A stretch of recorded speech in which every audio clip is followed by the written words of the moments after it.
Sasa ukiua huyu kijana na huyu kijana ndiye anakulisha, unaenda kupata tax wapi? Enough is enough. Nataka kumwambia wa Kenya usirudi nyuma. Tuko tayari.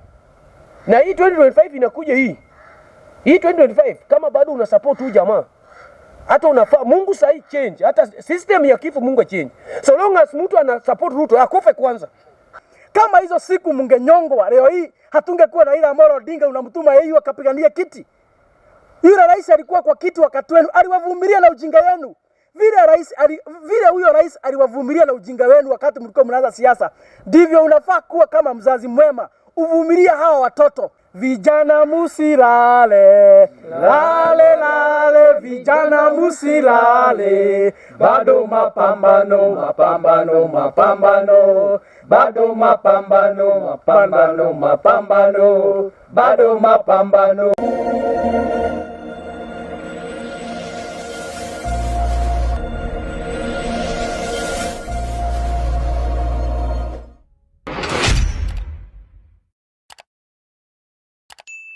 Yes, kwa majina naitwa Isaac Mungai ama kijana msafi, na mimi ndio chairman wa New Gema Young Leaders Movement hapa Mount Kenya. Na leo siko peke yangu kwa press kwa sababu tumekuwa likizo ya Christmas, na leo nimekuja kwa sababu ya yale mambo ambayo yalitokea na yamezungumziwa sana katika taifa letu la Kenya, mambo ya abductions. Na kwa sababu ya hiyo maneno ambayo inaendelea katika nchi ya Kenya, tumeitana na kama viongozi, tukasema hata kama tulikuwa holiday ya Christmas, tukuje kwanza sababu nchi inatuhitaji na nchi inahitaji sauti yetu kama viongozi wa vijana. Na kama vile ambavyo mnaona hapa niko na viongozi kutoka bunge la wananchi kule Nairobi wakiongozwa na Dennis Wanjala, tuko na mjukuu wa bunduki hapa, tuko na Songa Songa, na tuko na mheshimiwa mwenzangu hapa Kiari Kenneth kutoka kule Rari. Na tumeshikana leo kama timu moja ndio tuzungumzie yale ambayo yanaendelea katika nchi yetu. Na ningetaka nipatie nafasi kiongozi mwenzangu hapa Dennis Wanjala aongee, azungumze yake. Karibu sana kiongozi. Asante sana. Vile umesema, kwa majina naitwa Dennis Wanjala. Nimetoka kule bunge la mwananchi Jakaranda.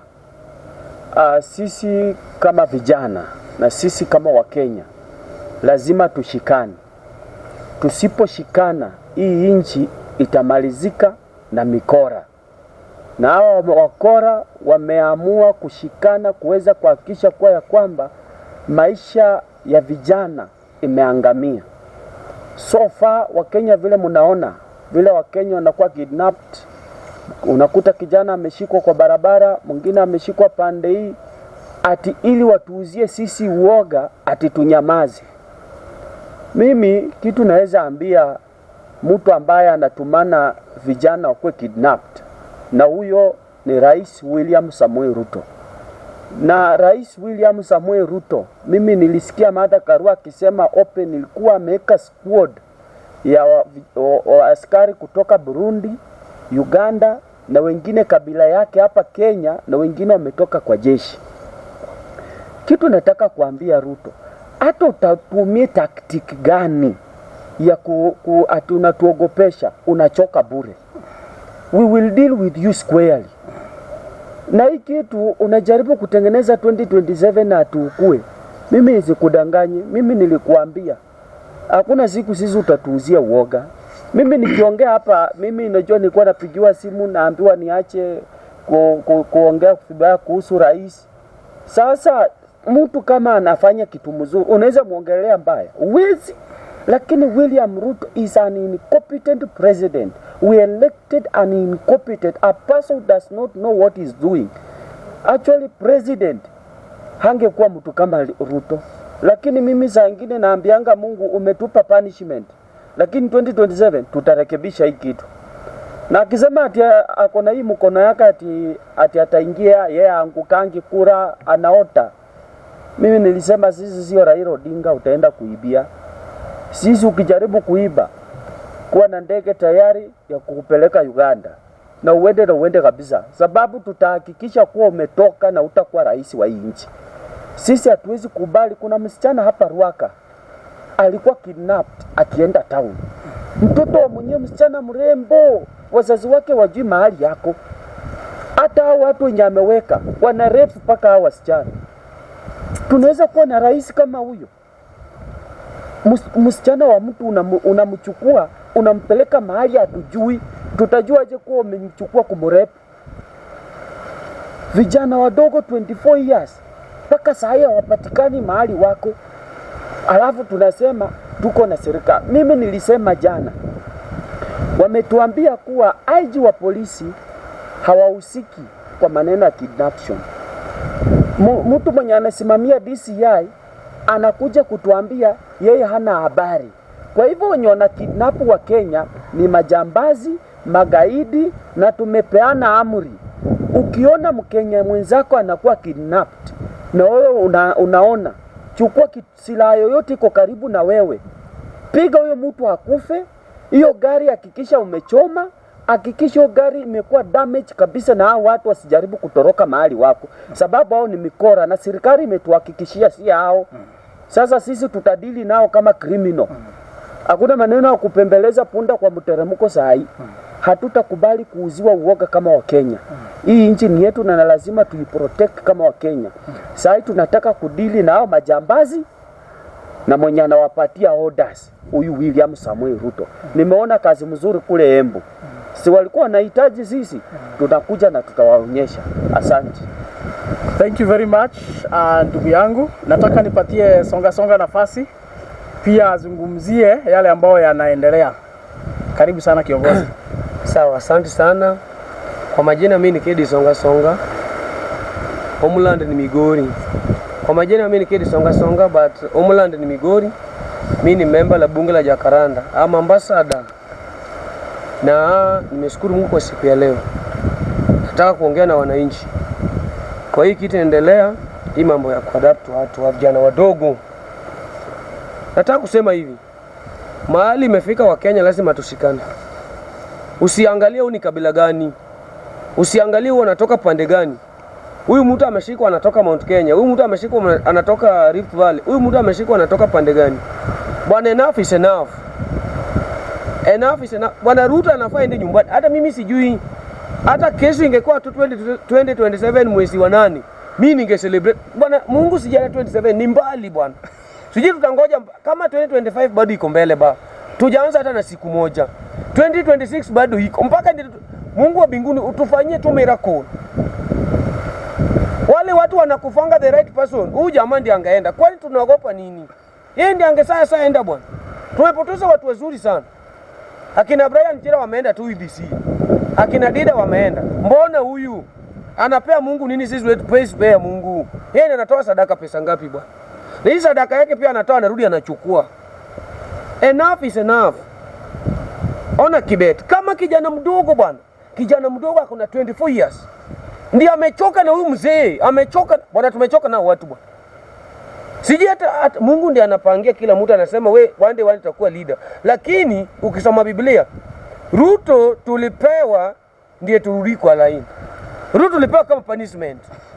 Ruto tulipewa kama punishment. Sikudanganyi.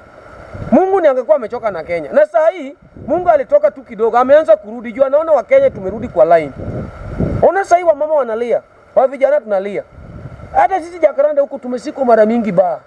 Lakini safari bado. Hakuna vile mtu unasema watu wanasikwa, wa mama wanalia, wa baba wanalia, familia wanalia. Alafu bwana siji Kenya watu wanafikiria. Siji ile shule, siji mtu alienda shule kufanya nini. Alafu mtu anatoka tu kwa nyumba yake, amevaa uniform. Anakuja anasema, ajui hao watu, ani ni mtu anashika watu wajui. Na watu wanapotea. Na pia ndiye amenyamaza tu, to make it worse. Hadi Raila pia anakuja anasema hii serikali mbaya, Mimi nilikuwa Raila damu baba, lakini lewi alinipaka matope. Mimi nilitoka huko mbio sana. Na naomba baba wa mbinguni ni forgive. Sikuwa najua kitu nafanya. Kama yeye mwenyewe anarudi anasema ati hao watu government lazima wajue hao watu ni akina nani wanafanya kitu kama hii. Nasikia vizuri. Na yeye last week Batwana alisema kama support Ruto utoke kwa chama yake. Huyu ni mtu anatupima bwana. Simama na yani kama ni huku hata binguni bwana, ukidecide fanyie shetani kazi, fanyie shetani kazi. Ukidecide wewe ni maneno ya Mungu, fuata Mungu direct. Uwezi serve two masters at the same time. Raila anataka kuserve two masters at the same time. Iwezekani baba. Nataka kumwambia wasichana wadogo wa vijana, hakuna no turning back. Bwana, lazima tu deal na Ruto methodically. Vile anakuja tu deal na hii. Juu amedeclare war. Maskini against tajiri. Mewi. Wale wako kwa government wote wako na pesa. Umeshaona mtoto wao akiwekwa ndani? Hakuna. Ukienda maandamano watoto wao waendangi. Saizi tunaumia. Enough is enough. Ruto, Raila wote nyumbani, akina Mudavadi wote waende watengeneze timu yao kama kuku nyumbani. After this time 2027 Ruto akwepo hizo leader followed by Raila. Kama atakosa EU, akikosa EU Ruto aende Bondo baba.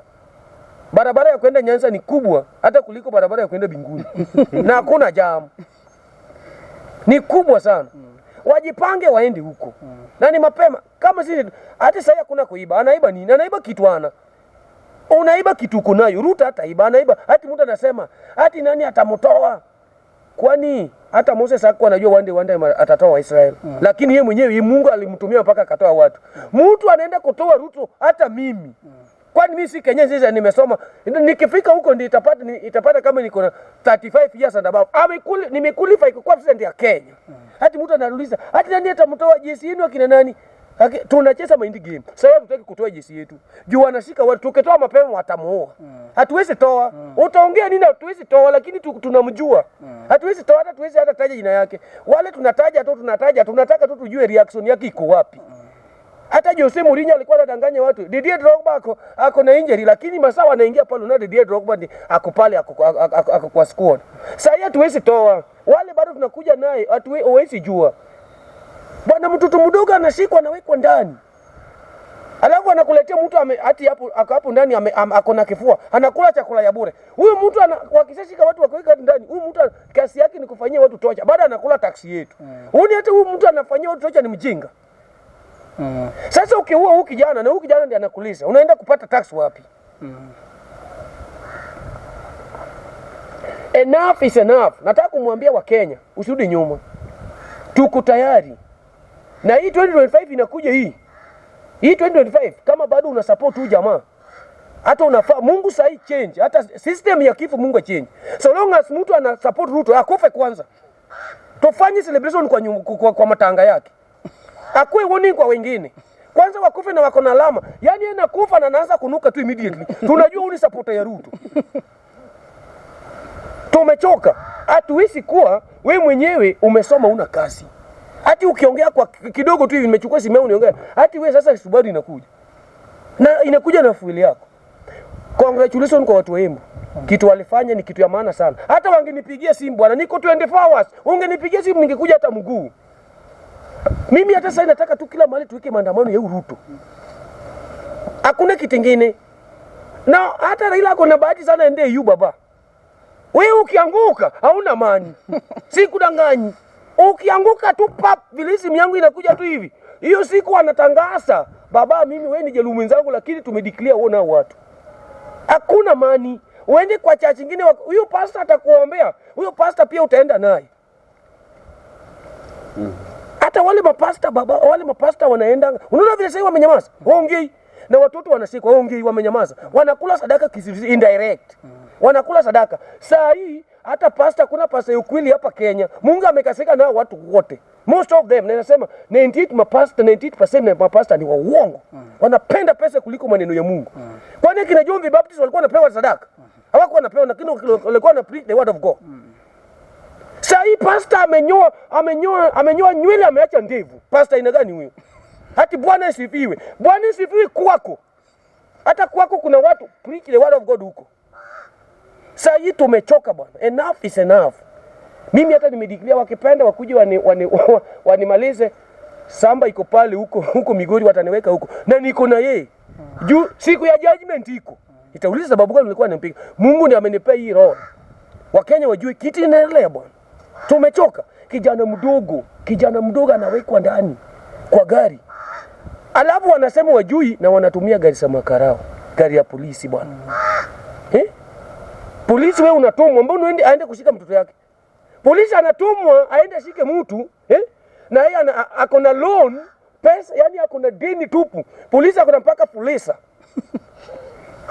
Amekwama hata kulipa polisi, na yeye anaenda kushika mtu. Kabla TBD alipe polisi yake, yeye anaenda kushika mtu. Mtoto anaenda kushika, ni mtoto amesoma hata kuliko yeye. Kesho anafaa kuwa daktari, amtibu. Polisi akigonjeka anapelekwa tu Mamalusi, wanapelekwa huko.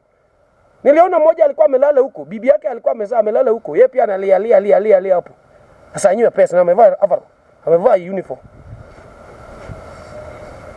Ya mwisho nataka kumwambia Wakenya tuache ukabila. Usiangalie ati ukabila huyu anatoka pande gani. Bwana sasa tunang'oa Ruto, hata kama tutaweka Mturukana president. Wacha Waturukana pia waonje this time round. Hata kama tutaweka nani, hata kama ni mama. Bwana mimi nashangaa sana. Kwanza wanaume wametudisappoint kwa hii nchi mbaya sana. Wanaume wameua watu, wanaume wanashika hata kama unataka kujua wanaume sisi ni watu wabaya. Wale wanashika watu, ukiangalia vile wamefunika macho ni wanaume tupu. Hata at least tungejaribu na mama. Hata wamama sasa watokelezee waanze mambo ya kupiga campaign kama wanataka. Juu wanaume tumejaribu kutoka 1963. Sasa Mungu ametupea mwanaume mbaya hata kuliko wanaume wote. Achievement yake ni uongo. Bwana Ruto anadanganya watu bwana, asubuhi anadanganya watu, saa 7 anadanganya watu, jioni anadanganya watu, usiku anadanganya watu. Yeye analala anadanganya watu bwana. Hata nitatenga. Hati bwana nilishangaa sana akimwambia the former president Mr. Uhuru Kenyatta. Hati the former president, ile kazi umeniacha nimebambana naye sasa. Bwana wewe umeona Ruto amefanya nini kusema tu kweli? Kitu ameletea ni asla na tulipi. Hiyo ni pesa yangu. Mimi silipi. Alichukua kuna Jaluo alichukua hati huyu anaitwa huyu wa finance. Bure kabisa baba. Bure kabisa. Wale ni bure kabisa. Wametuletea umaskini Luoland na Western. Kitu najua 2027 Kenya we are going to get independent. Tujawahi get independent. We are going to get independent. Na Mungu wa mbinguni kama unafanya mambo, I don't want to mention his name. Kama unafanya mambo Mungu, tunasikia imeandikwa kwa Biblia tu vizuri. Omba na utapewa. Mungu kama unafanya vile tunataka, Mungu anasema tembe vile sasa mahali kuna watu watatu wanaendelea na wanapreach the word of God. Mungu sasa tuko hapo wingi sana. It means Mungu ako hapa na anasikia maombi. Mungu kama unasikia maombi yetu, fanya mambo. Na ufanye mambo tu pale. Fanye tu mambo pale. Kuna wengine bwana sasa kama wataenda kwa hii dunia bwana tutaserekea. Hati Kenya kuna kazi. Mzee unapata mzee ako na 8 years ametoa kitambi. Kijana ako na 24 years hana kitambi. Mtu ako na 50 something years ako na 7. Mtu kama Mudavadi. Kitu gani hajawahi ona? Hata kina Kalonzo waende nyumbani wote. Hao watu ni wale wanatudanganya. Mambo ya handshake 2028 hakuna. Tunataka mtu tukipea government anaenda naye peke yake. Na tunaweka mtu side this time round, tutaweka mtu 2027. Mtu tukisema ni mbaya, wewe pia uende nyumbani. This time round tunataka kupea watu names. Hatutaki hati mtu anakuja hii ni familia, hati royal family. No. Hata sisi tumesoma tunataka hii nafasi yao. Na tunaanza na MCA nyumbani. Na MP home kwenu. Enda kae na mama yako na baba yako huko kungoja vile unakula taksi yake. Pole pole. Asante. Asante sana songa. Nataka pia nipatie nafasi kiongozi wetu Kiari Kenneth kutoka Rari constituency. Pia azungumzie yale ambayo yanaendelea. Wacha nimkaribishie microphone ndio tuweze kumsikia vizuri akinenea yale ambayo yanaendelea katika taifa letu. Haya. Asante. Kwa majina ni Kiari Kenneth ama KK kutoka hapa Kiambu. Rari constituency, na niko na jambo mbili nataka kuongeza kwa vile viongozi wamesema hapa. Niliona William Ruto alitokea akasema Kenya kuko na pepo mbaya. Lakini pepo yenye iko Kenya ni pepo ya shida, pepo ya umaskini na pepo ya kukosa karo ya shule. Hiyo ndio pepo iko Kenya. Na pepo ya vijana kukosa kazi.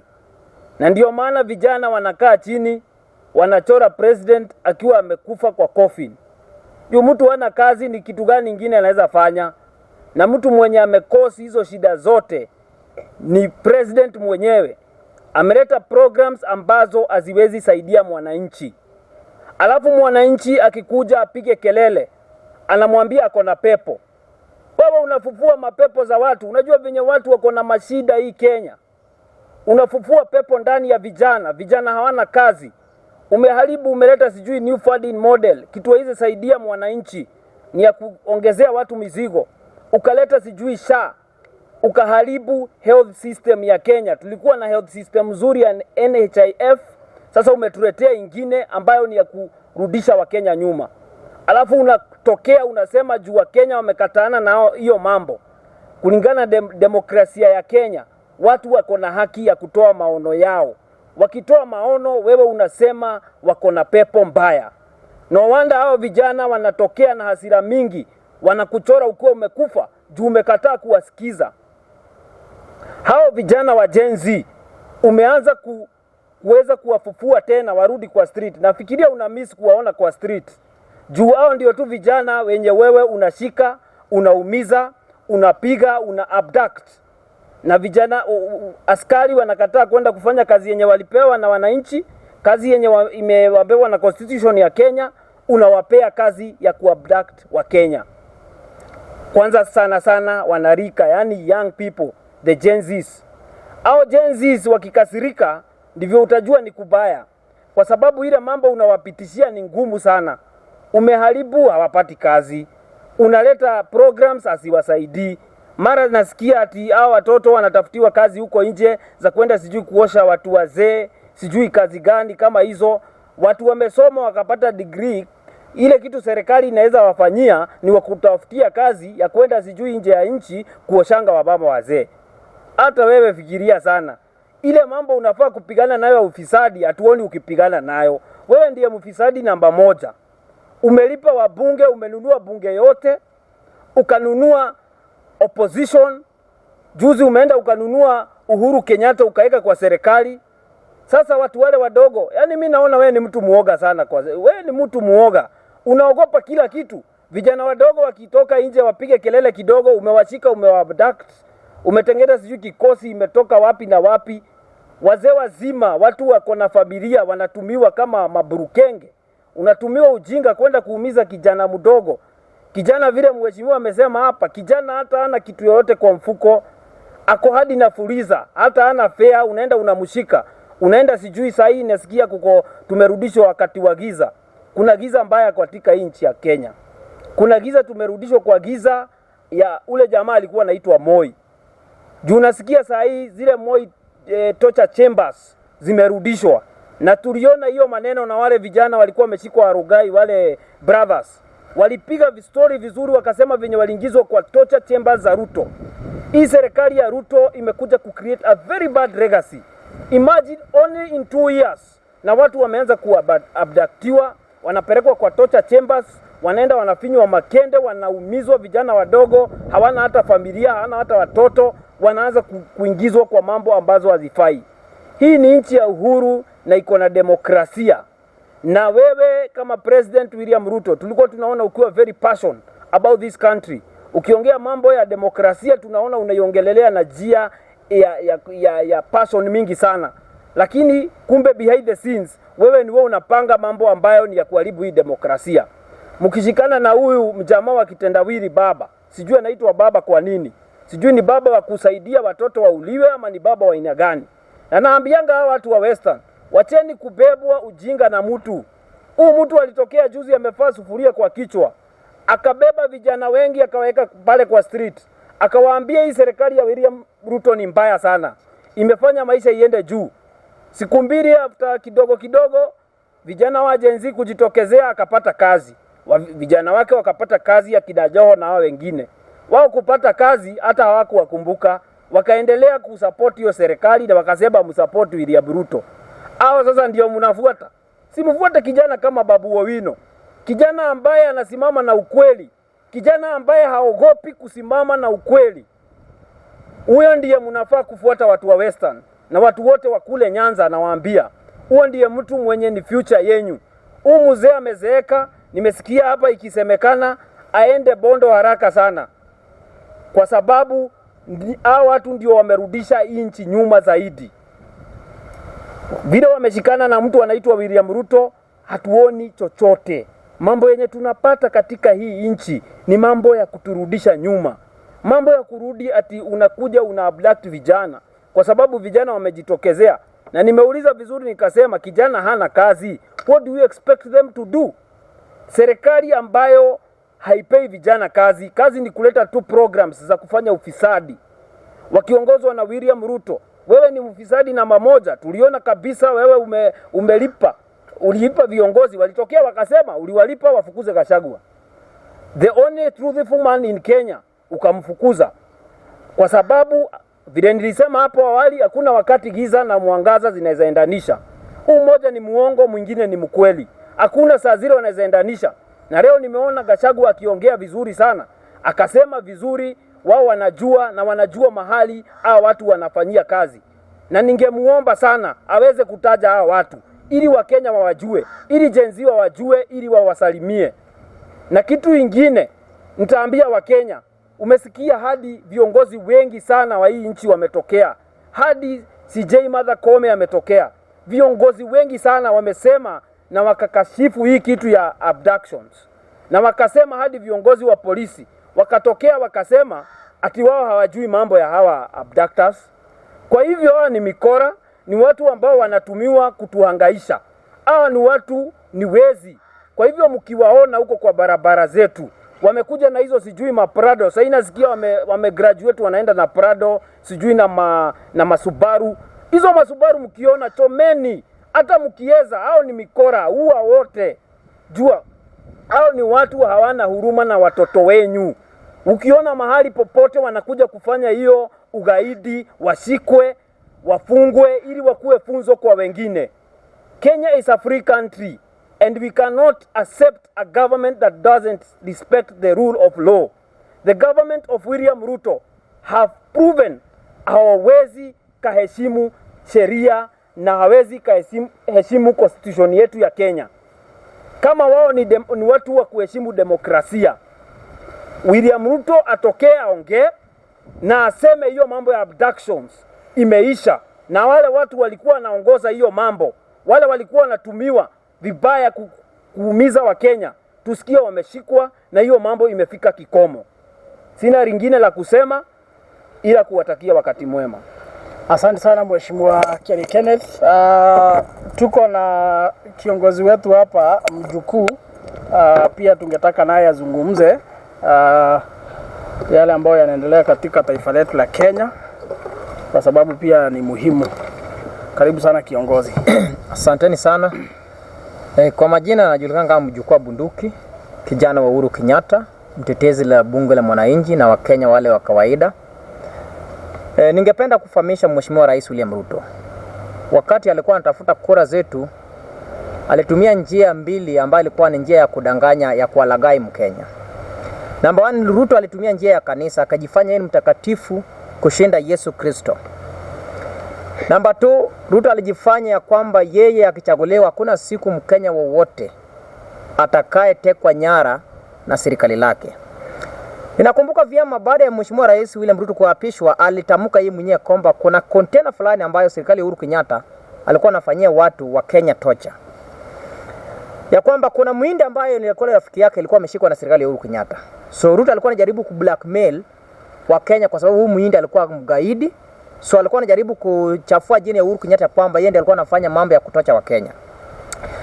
Ningependa kujulisha Mheshimiwa Rais William Ruto, kama ni Uhuru Kenyatta ndiye alikuwa anafanya tocha kwa Wakenya, so ni ishara tosha kwamba ndio maana ulienda kumtafuta Uhuru Kenyatta kwake kule Gatundu ili mshirikiane na wewe kufanyia Wakenya ambao wadogo ambao wanatia tocha. Mheshimiwa Rais William Ruto, ulichaguliwa utupee kazi, haukuchaguliwa ukuje washike Wakenya ambao wale ni wadogo. Ya kwamba ukiona mtu kama Kibet, inamaanisha kwamba Kenya hii ukabila imeisha, ya kwamba kuna mirengo ya kwamba sisi rais ni Mkalenjin, tutamtetea Mkalenjin wetu. Ya kwamba rais ni Mluya, tutamtetea Mluya mwenzetu. Wakati imefika Mheshimiwa Ruto afahamu ya kwamba atuko kwenye nyakati ya 1940 ama 1997 ama 1992 YK, ya kwamba wakati wao walikuwa vijana wa Moi. tutamwambia Mheshimiwa Rais, sisi hatuna kiongozi ambaye tunasema sisi ni vijana wake, ila sisi ni vijana wa Kenya. Tutadai haki yetu kwa damu, kwa pole na hata kwa fujo. So iwapo wawe kama rais wa Jamhuri wa Kenya, rais wa 5, jinsi katiba inasema kwamba commander in chief, kama utasimama kidete utuambie kinagobaga ni nani huyu anateka wa Kenya nyara, na ni nani huyu anafanya raping, ana rape vijana ambao ni jinsia ya kiume, ni jinsia ya kike. Hatutakubali kikaa kitako wakati unaona kwamba serikali iliyochaguliwa na wananchi wanafanya raping, wana rape vijana, wana rape wanawake, na tunadanganywa kwamba polisi hajui. Nataka kuambia Douglas Kanja, sisi sio wafala. Tulikuwa na mtu ambaye alingatuka. Tulikuwa na huyu alikuwa na Jafeth Koome akangatuka. Unafaa ujiulize kwa nini hawa wawili wamengatuka bila kumaliza hatamu ya uongozi wao. Kama unasema kwamba polisi hahusiki na mambo ya kuteka wa Kenya nyara, tuambie ni jambasi gani ambayo wanateka wa Kenya nyara. Kwa nini hujachukua hatua ya sheria polisi kuwapiga risasi hilo waafe? Inamaanisha unajua akina nani wanateka wa Kenya nyara, lakini umeshindwa na kazi kama IG mkuu wa polisi. Tutachukua sheria ni mkononi mwetu. Kenya ni nchi yetu. Kenya sio mama, sio shamba ya mama ya mtu, ya wanasiasa fulani wamekaa kwa kona wanataka kutupimia maisha. Lazima tuambiwe kama ni DCI, tuambie ni idara ya DCI gani ambao wanafanya abduction. Kama ni polisi, tuambie ni kitengo polisi gani ambao wanafanya mambo ya kuteka wa Kenya nyara. Kama ni mambo ya wanajeshi, tuambie ni wanajeshi gani ambao wamepewa jukumu rasmi ya kuteka wa Kenya nyara. Kuna siku moja Mama Martha Karua alisema kwamba kuna watu wamekuwa wamekodeswa kutoka Burundi, Uganda na Kongo. Cha ajabu kama rais ambaye amechaguliwa na Kenya ameshindwa na kazi, sasa ameleta wa Kenya kutoka nje, wameleta wageni kutoka nje kukuja kuteka wa Kenya nyara. Ni uchungu, ni fedhea, ni aibu tena ya hali ya juu ndani ya taifa letu. Ningependa kuambia wa Kenya, serikali ya William Samoei Arap Ruto ni serikali ya wajambazi, serikali ya wakora, serikali ya wezi. Na ukitaka kujua na wezi, angalia jinsi Mheshimiwa Rigathi Gachagua alitimuliwa. Kama Gachagua ni mfisadi, akina Mutahi Kagwe wanafanya nini ndani ya serikali? Wao ndio watu waliiba COVID-19, wao ndio walijifanya kwamba corona iko na corona iko kwa Kenya. Ni njama ya kuwalaghai pesa ya wananchi. 3, ukiona kama mtu kama Lee Kinyanjui ambaye amekataliwa na wananchi bado anarudishwa. 2, Mheshimiwa Kabogo amekataliwa na wananchi 2017 bado anarudishwa. Ukiona unashindwa watu kama kina Mwangi wa Iria ambao kuna kesi zaidi ya 1.5 billion pesa ambayo imeibwa kule Murang'a County bado wanarudisha kwa serikali. Unajua hii ni serikali ya wakora. So tunataka kuambia Mheshimiwa Rais William Ruto, aidha umetafutana Uhuru Kenyatta, umetafutana Raila Odinga, tutawasafirisha nyumbani 2027 without fear, bila tatizo wowote ya ubabe ya mambo ya familia kubwa. Kenya imejengwa misingi ya mikora, misingi ya uaji, misingi ya uizi ambayo ilijengwa na mzee Jomo Kenyatta na mzee Oginga Odinga. Wao ndio walijenga Kenya misingi mbaya ya kuuliwa watu. Tom Joseph Mbuya aliuliwa, mambo bado tunangoja uchunguzi hadi wa leo. Odhiambo Mbaya ameuliwa kule Bomas, bado tunangoja uchunguzi hadi wa leo. Tumekuwa na Robert huko ameuliwa, bado tunangoja uchunguzi. Dedan Kimathi ameuliwa, bado tunangoja uchunguzi. Hatutaruhusu hunyama kama hizi iendelee kwa nyakati haya ambayo watu wamekuwa wamejanjaruka na watu wamesoma, watu wanajua mahali mpaka hiko. Vile vile ninaponishtumu serikali, kuna pile vijana pia wanafaa tumshtumu. Ufai kusimama kumtukana Mheshimiwa Rais. Katiba imekupea njia ya kumkosoa kwa njia ambayo inakubalika. So unasimama ukaambia rais nitakataka, kumbuka rais ni baba ya mtu. Hiyo ni kitu cha kwanza. Ambapo katiba ambayo tumempea uhuru ya kujieleza, katiba hiyo pia inatunyima. Inatuambia tuko na limit. So tunapokosoa Mheshimiwa Rais na serikali lake, tumpe heshima kama baba ya mtu, mume ya mtu, lakini kwa sheria ambayo imekubalika, shika hao vijana jinsi katiba inasema, si kuteka nyara. Shika, nikifanya makosa unishike peupe, gari kuwe ni GK, tuwekane kituo fulani ambaye imemshika mjukuu. So ninapofuatwa katika kwenye kituo cha polisi, mahali ambayo anajulikana na OCS, ya kwamba nimeletwa hapa kwa sababu makosa yangu ni ABCD, niandikiwe makosa yangu nipeleke katika kwenye mahakama. Hakuna mahakama ya kigiza ambayo imefichwa kwa building ya mtu fulani. Hakuna mahakama ya watu ambao wamebeba gym ndio wanataka kuwa majaji. Hii hatutaruhusu. Regardless tukuna kosa kama wananchi, chukua sheria jinsi katiba inasema kwamba kamata mtu, mpeleka kwa kituo cha polisi, kisha apeleke kwenye mahakama ili sheria ichukue mkondo wake kama sheria. Huwezi kututishia na jambazi ambaye anakuja na kuweka kwenye boot, then wanazima simu yako ujulikane uko wapi. Tunataka kuambia Mheshimiwa Ruto, hizo ni nyakati ya Biwott, na Biwott alizikwa kama kuna kilo 15. Baada ya kuua kina Robert huko, kuua watu wengi, alizikwa kama umbwa kama kuna kilo 15. Hata ana watoto hii Kenya. Hakuna beyond ndio mtu useless. Uweze hata tafuta familia ya Biwott juu iko wapi. Na alikuwa anaitwa Total Man. Angalia ya Center aliachia wazungu. Ilienda hivyo. Baada ya kuhangaisha wa Kenya, baada ya kukataa uhuru wa Kenya, baada ya kutumika na Moi. The end of the day, Moi family yako, Biwott family hakuna hata kutafuta hii Kenya hutawaipata, kwa sababu hunyama na damu ambayo alimwaga kwa sababu wa Kenya walikuwa na dai yake. So yule mtu ambaye anatumika katika hii era ya William Ruto, wewe pia utakufa kama umbwa na mwishowe familia yako itapotea. So lazima serikali ichukue sheria. Sio mambo ya kuleta jambazi. Katiba iko wazi. Kamata mtu memchana na gari ya serikali ipeleke kwenye kituo. Na kama hana wazazi wa mtu ambaye anajui hapo, ambia mtu wote ama apigie mzazi wake kwamba nimekamatwa na polisi ya kitu fulani, nimepeleka kitu fulani. Hiyo tutataka sheria. Ndio sheria chukue mkononi mwake. So hatutaruhusu William Ruto. Wenye watakufa. Wenye watabaki Majaliwa 2027 utafurushwa. Kama kuna mtu ambaye atakuwa na kazi ngumu hii Kenya, hata utafute Joseph Kamage milioni 1, tutafurusha na Joseph Kamage milioni 1. Hata utafuta another Chebukati milioni 10, tutakufurusha nayo. Hata usimame kama rais na wewe ndio Chebukati, bado tutakufurusha. Tutakulazimisha utangaze ule mshindi ambaye Mkenya amchagua. Utakuwa mwenyekiti wa IBC, bado utakuwa kwa debe na bado tutawafurusha kule nyumbani. So hatuna uoga. Wakati imefika mambo ya ukabila ambayo umetuuzia tangu 1997 imeisha. Cha ajabu nikimalizia kwamba ulisema kwamba hii Kenya imeibiwa na kina Uhuru, ikaibiwa na kina Raila Odinga. Wao ndio marafiki zako, usiku na mchana unakaa naye katika kwenye vilabu mkichora jinsi mtatoibia.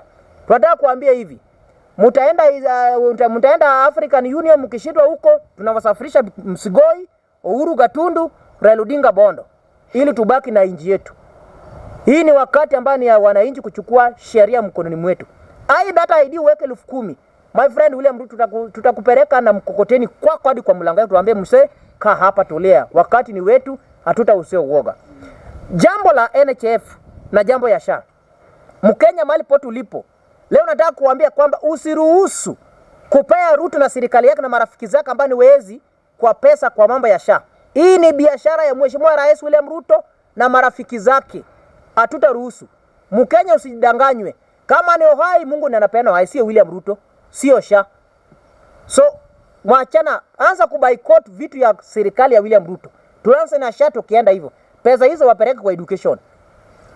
Hii ndio serikali. Hakuna hata barabara ya 5 km inajengwa. Hakuna. Pesa zote inapigwa lamu kwa tumbo ya Mheshimiwa Rais na tumbo ya Mheshimiwa Uhuru Kenyatta na tumbo ya Mheshimiwa Raila Odinga. Wao ndio lami inapigwa kwa tumbo zao. Kama ni highway inajengwa tumbo zao. Kama ni bridge inajengwa kwa tumbo zao. So unashindwa pesa tunaweka kwa budget zinaenda wapi? Barabara zipo. So Wakenya wakati ni wetu. Hatutaruhusiwa uoga. Na nataka kuambia watu msikububusiwe uoga ya ukabila. Ukabila kama ni ukabila, waambie ukabila aende ulize mama yake. Asanteni sana. Asante sana kiongozi wetu bwana mjukuu wa bunduki kutoka bunge la wananchi kule Nairobi. Nataka nimalizie kwa kusema ya kwamba mmesikia yale viongozi wamesema. Na mimi nataka nikumbushe rais wetu William Ruto kitu moja. William Ruto, what happened? Kwani kulienda aje? Si ni wewe tu juzi ulituambia kwamba ukiingia uapishwe kama rais wa Jamhuri ya Kenya, yale mambo bwana Uhuru Kenyatta alikuwa anafanya ya kuua watoto na kutupa katika Livayala haitafanyika katika serikali yako. William Ruto, kwani kuliendaje? Juzi tu ukiwa hapa kwa media ukaulizwa hilo swali, ukasema ya kwamba kwa sababu ya DCI Kinoti kukua kwa ofisi wakati watoto wanauliwa na kutupwa katika River Yala, ndio maana ukamfuta kazi. It is on record, William Ruto. Those are your words. Ulifuta DCI Kinoti kwa sababu chini ya uongozi wake watoto wetu walikuwa wanauliwa wanatupwa River Yala.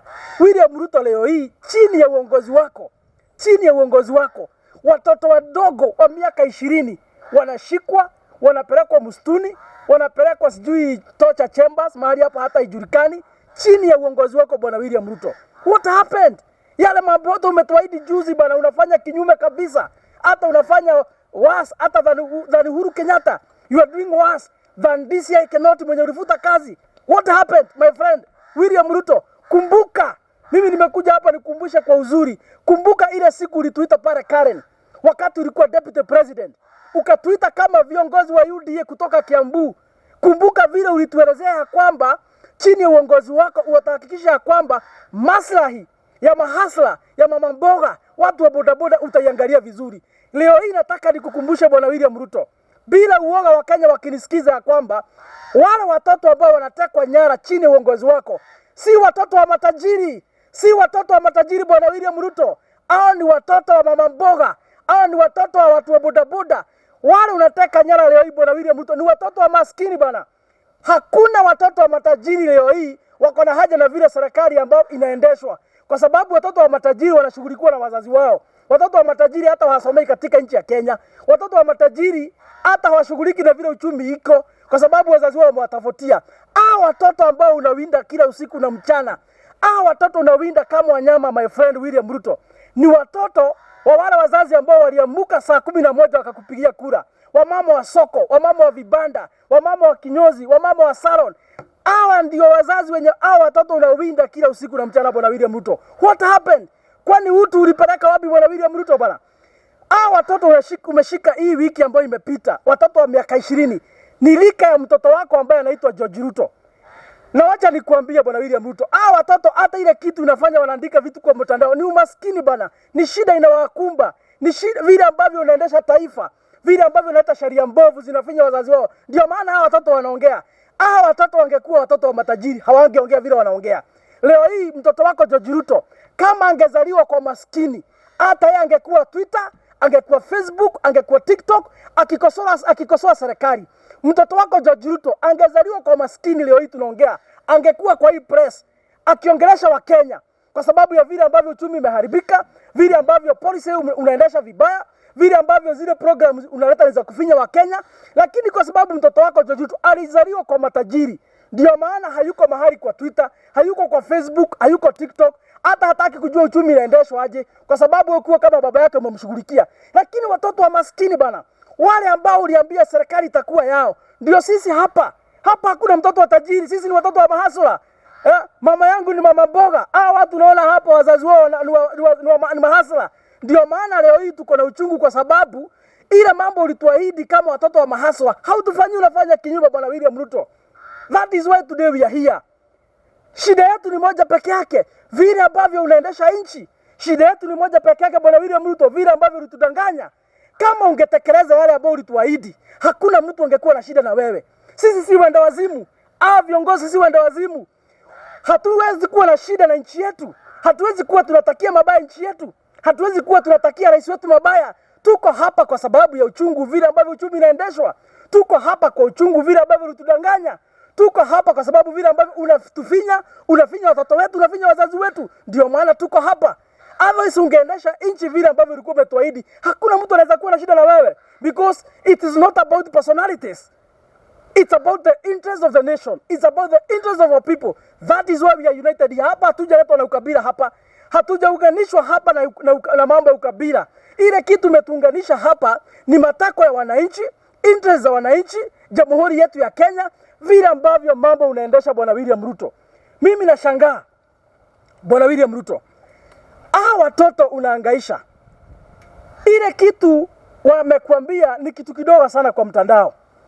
And to be sincere William Ruto, you are a parent. Wewe ni mzazi, uko na watoto, uko na wasichana na uko na watoto wa kiume. Yeah? Too wrong does not make right. Hatukatai, pengine wale watoto wamefanya makosa. wameweka picha zako ukiwa katika jeneza, hatukatai, pengine hiyo ni makosa wamefanya, lakini mtoto wa miaka 20 kama huyo wako George Ruto hauwezi mrekebisha kwa njia ya kumuua. Hauwezi rekebisha mtoto wa miaka 20 kwa njia ya kumpeleka msituni na mnyonga. Hauwezi rekebisha mtoto wa miaka 20 through abductions. Mtoto wa miaka 20 iko sheria ya kurekebisha huyo mtoto. Tuma askari, shika yeye mchana, peleka yeye kwa cell. Within 24 hours peleka yeye kotini. Koti afunguliwe mashtaka. Koti iamue atafungwa miezi ngapi, atafungwa miaka ngapi. Iko sheria ya kurekebisha wale watoto. Wao watoto ni wachanga, hata hawajajua mambo ya siasa. Ile kitu inafanya wanaandika vitu kwa mtandao, vitu ambazo pengine hazikufurahishi, ni sababu ya ile machungu na mateso wanapitia, kwa sababu wengine hata wazazi wao umewafinyiria kwa zile ushuru ambazo unaongeza wazazi wao mpaka wanashindwa kusomeshwa kama watoto. That is why wako na hii machungu yote bwana William Ruto. Zile program unaleta zimefinya wazazi wao mpaka watoto wanalipuka kwa mitandao. Hawafanyi ile kwa kupenda. So ukiwaua William Ruto, hata wewe mwenyewe mkuu na Raila Amolo Odinga, vile mlikuwa mnaanza siasa, kuna makosa mingi sana mlifanya kama hayo bwana William Ruto. Kama siku yenu mngeshikwa mnyongwe, leo hii haungekuwa rais wa Jamhuri ya Kenya. Kama hizo siku mngenyongwa, leo hii hatungekuwa na Raila Amolo Odinga unamtuma yeye akapigania kiti. Yule rais alikuwa kwa kiti wakati wenu, aliwavumilia na ujinga wenu.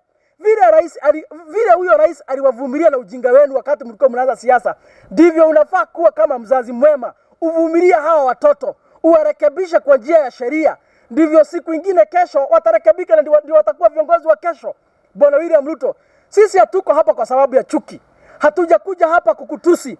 Hatujakuja hapa tukukosea heshima. Tumekuja hapa tukuongelesha kama kiongozi wa taifa, sababu tuliamuka mapema tukupigia kura kwa msingi wa zile ahadi ambazo ulikuwa umeahidi wa Kenya. That is why we are here united. Na hawa viongozi tukuongeleshe. Bwana William Ruto, wacha nikwambie kitu moja. Zile shida ziko katika taifa la Kenya hazitamalizwa na abductions. You cannot survive as a president by bribing leaders. Leo hii unapatiana viti na vyeo ni kama una bribe viongozi waingie kwa serikali ndivyo wanyamaze. Hata ukiwa bribe wote, Wakenya tuko milioni 50 bana. You cannot bribe all of us. It is not possible. Hata ukifanya abductions bwana William Ruto, you cannot abduct all of us. We are 50 million. You can only abduct 100 or 50. Hao wengine wote bado tutabaki na tuongee ukweli.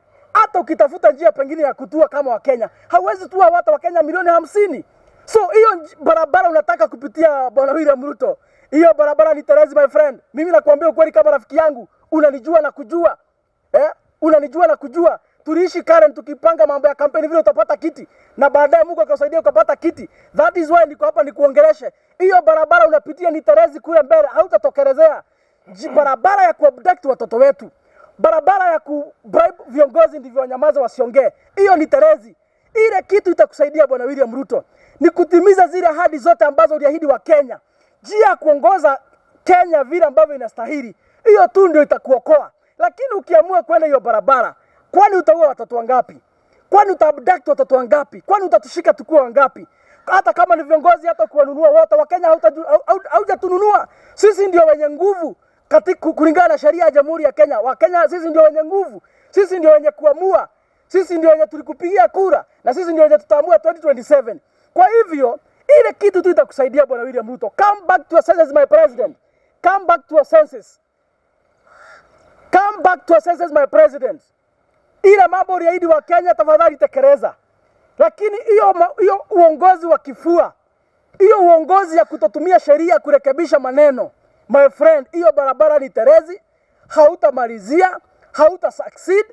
The only thing that you can do, come back to your senses, rudi katika njia mahali ambapo tulianzia. Uangalie yale mambo uliahidi wa Kenya. Na mimi nataka nikwambie William Ruto, sisi kama wa Kenya umetuongezea ushuru, tukaandamana, tukachoka, tukakubali.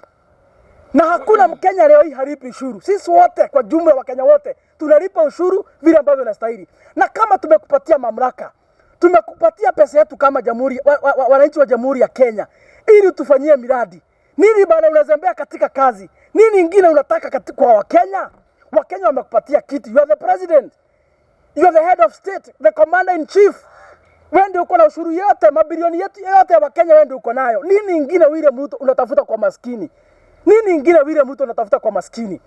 Can you imagine wale wazazi ambao leo hii wanalia mahasara sababu watoto wao wako msituni, hawajulikani wako wapi, wengine hata waliuliwa, wengine hata walipatikana kule kwa Kwale, bwana William Ruto. Na mimi nashangaa na DCI, kama ulifuta bwana Kinoti kwa sababu chini ya uongozi wake watoto walikuwa wanatekwa nyara, wanatupwa Rivayala.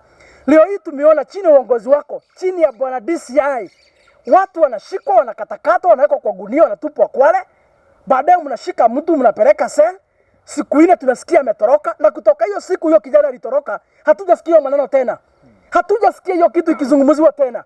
Na kama hamuna uwezo wa kushika kijana ambaye ametoroka sel, vipi ambavyo tena mnapata nguvu ya kushika mtu ambaye ako Embu, mtu ambaye ameandika kwa Facebook, hakuna mtu ameua, hakuna kitu cha mtu ameiba, ni Facebook tu ameandika ama ni Twitter ameandika, mnatumia mafuta ya wananchi, mnamwendea mpaka Embu, lakini yule kijana mlituambia alikuwa anaua watu, anakatakata naga kwa gunia na tupa kwa Kwale, akapotea. Sasa mmeshindwa kutafuta yeye. Bwana William Ruto, mimi nikimalizia, nataka ni vile ambavyo leo bwana Gachagua ameongea, akasema ya kwamba anajua kile kinaendelea, anajua ile squad ambayo inatumika, na akasema anajua mpaka ile building mahali watoto wetu wanaenda kufanyiwa torture. Na the same statement bwana kiongozi wetu Martha Karua alinenea jana, akasema ya kwamba vile AG alisema ni ukweli, ya kwamba askari hawahusiki na si askari wako wanahusika mambo ya kufanya abduction. Na kwa sababu inaonekana viongozi wako na information kile ambacho kinaendelea katika nchi yetu ya Kenya, mimi ningetaka niambie Rigathi Gachagua wakiwa na Martha Karua, tafadhali, kama mnapenda nchi, kama mnapenda wa Kenya, kujeni kwa kamera, mshikane, mtuambie wala wanashika watu ni akina nani, hiyo building iko wapi, ndio sisi kama wa Kenya tushikane zote pamoja, tuandamane, tuende mpaka mahali hiyo building iko, tuizingire, wale ambao wako huko tuwaachilie, wale ambao wanafanya abduction tuwashike, kama ni hiyo building tuchome, kama ni wale ambao majambazi, wale ambao wanafanya abduction tuwachome, kwa sababu IG amekuja kwa kamera ameambia Wakenya si askari wake. Na kama IG amewaruka si askari wake, basi ina maana wala ni majambazi. Na kama ni majambazi, mimi naonanga kwa kijiji mwizi wa pikipiki akishikwa anachomwa, Anapigwa mawe. Mwizi wa pikipiki akishikwa anapigwa mawe.